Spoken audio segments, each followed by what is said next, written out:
எப்போ கறி எடுத்துகிட்டு வந்தாலுமே மொளை வெட்டி சருகு வச்சிட்டு இருக்கிறியே, கொஞ்சமாக தனியாக எடுத்து வறுத்து கொடுக்குறியா அப்படின்னு சொல்லி கேட்டிருந்தேன். அப்படிங்க அப்புறம் என்ன பண்ணுறதுங்க, கேட் போட்டாங்களே அப்படின்னு சொல்லி போட்டு கொஞ்சமாக குக்கரில் எண்ணெய் ஊற்றிங்க, சின்ன வெங்காயத்தை பொடியை கட் பண்ணி போட்டு 2 பச்சை மிளகாய் கருவேப்பிலையும் உருவி போட்டுங்க, வதக்கி விட்டுட்டுங்க. இஞ்சி பூண்டு வந்துட்டு நல்லா வச்சு தட்டி போட்டுட்டுங்க, நல்லா வதக்கி விட்டு போட்டுங்க.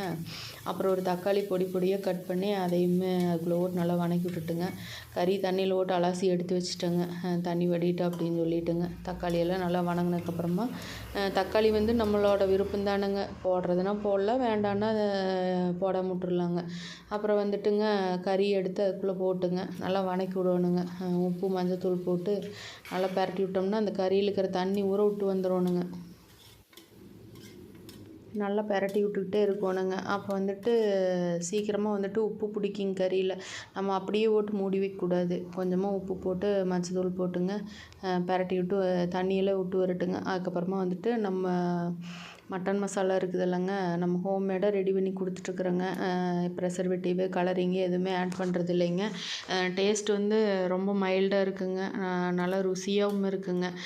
நாங்கள் வந்துட்டு ஒரு 3-4 வருஷம் ஆச்சுங்க கிளாஸில் போயிட்டு மசாலாலாம் எப்படி மேக் பண்ணுறது அப்படிங்கிறத பற்றியுமே படிச்சுட்டு வந்துட்டுங்க. அதிலிருந்தே வந்து நான் கடையில் வந்துட்டு இந்த மசாலாலாம் வாங்குறது இல்லைங்க.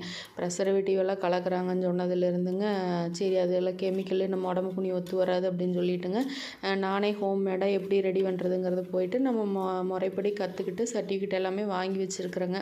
வாங்கி வச்சுட்டு எஃப்எஃப்எஸ்சி கோடு எடுத்துங்க, நம்பர் எடுத்துகிட்டு தான் நம்ம வந்து மசாலா பிஸ்னஸே ஆரம்பித்தோங்க. அப்புறம் சரின்னு சொல்லிட்டுங்க நம்ம மசாலாவை போட்டுங்க, மல்லித்தூள் 1 ஸ்பூன் போட்டுங்க, உப்பு மஞ்சத்தூள் அது மட்டும் தானுங்க, வேறு எந்த பொடியுமே ஆட் பண்ணுறது இல்லைங்க. டேஸ்ட்டு பார்த்திங்கன்னா ரொம்ப சூப்பராக இருக்குங்க. உங்களுக்கு வேணுன்னா நீங்களும் இந்த ஸ்க்ரீனில் தெரியிற நம்பருக்கு ஆர்டர் ப்ளேஸ் பண்ணி வாங்கிக்கலாங்க. நல்லா பெரட்டி விட்டுங்க, 1 டம்ளர் அளவுக்கு தண்ணி ஊற்றி குக்கரில் போட்டுடலாங்க. ஒரு 4 விசில் விட்டு எடுத்தோம்னா சூப்பரான மட்டன் கிரேவி ரெடி ஆயிருங்க. உங்களுக்கு தோசை, சப்பாத்தி, பூரி, சாப்பாடு இதுக்கெல்லாமே வச்சு சாப்பிட்லாங்க. ரொம்ப ருசியாக இருக்குங்க. நீங்களும் ஒரு தடவை வேணுன்னா ட்ரை பண்ணி பாருங்கள் இந்த மாதிரி மசாலா வாங்கி. நம்ம வீடியோ நீங்கள் இதுதான் முதல் தடவை ஆகிற மாதிரி இருந்தால் ஒரு லைக் பட்டனை தட்டி விட்டுட்டு பாருங்கள். சப்ஸ்கிரைப் பண்ணலைன்னா மறக்காமல் சப்ஸ்கிரைப் பண்ணிக்கிங்க. அடுத்த வீடியோவில் பார்க்கலாங்க.